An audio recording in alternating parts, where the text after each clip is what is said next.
Daktari Samia Suluhu Hassan kwa mapenzi yake ya dhati na kwa mchezaji namba moja anayetambua ya kwamba vijana wengi wa taifa letu ndoto yao si tu kuchezea hapa, ni kuvuka mipaka ya taifa letu.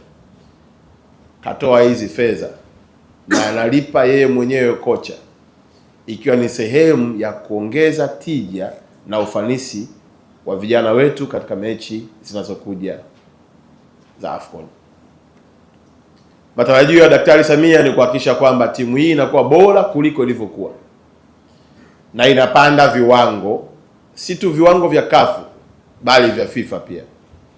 Kwa hiyo Gamondi anayo kazi kubwa ya kufanya, na maelekezo ya Daktari Samia alionipatia ni kwamba mwambie Mwalimu Gamondi kama kuna kijana wa Kitanzania yuko kokote duniani amlete hapa alipigania taifa lake ili kombe 2027 libaki hapa Tanzania.